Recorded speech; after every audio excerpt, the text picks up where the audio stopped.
Today's demo is going to be a basic external rotation exercise. We got Coach Brandon here is going to demonstrate what it looks like. So this version, the elbow is by the side and he's externally rotating his arm here. So he's going to show us just a few reps. Then we're kind of going to break it down a bit more detail. I want to go over 3 main coaching cues. This is an exercise that gets butchered pretty often. It's an exercise we see in a lot of overhead athletes, but also any PT setting or any athlete in general that is trying to build strength in the posterior cuff here. So coaching cue number 1, before we get started, we're going to make sure that his elbow is lined up in a vertical path with the head of the humerus. That's just the bone that comes up right here, and it sits in the socket right here. So we want to make sure the elbow is lined up. We don't want the elbow to deviate here or deviate here. If that happens, then I limit the range of motion I have to externally rotate. So we want to make sure we're getting full range of motion, full strength. Coaching cue number 2 we're going to go through is after he rotates out, go to rotate out for me, then control back in.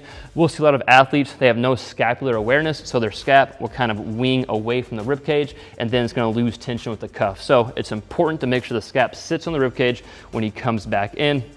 And coaching cue number 3 is going to be keeping pressure against a pad or some type of foam roller in here. Research has shown that the rotator cuff is substantially more active whenever it's pressed up against something as opposed to pressing up against your arm, right? There's nothing to kind of push against. So again, just to recap, 3 main coaching cues to watch for.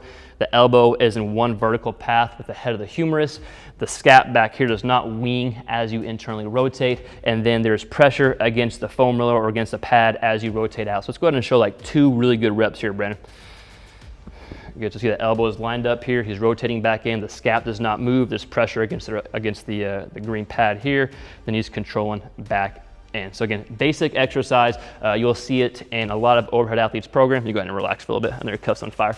But you'll see this in a lot of overhead athletes programs, pitchers, quarterbacks, volleyball players, whatever it may be. And it's a basic movement that we put in. But it's really easy to kind of mess up. So make sure you're getting the most out of the exercise and actually really working your rotator cuff. If y'all have any questions, y'all want to send some videos, let us know in the comments below.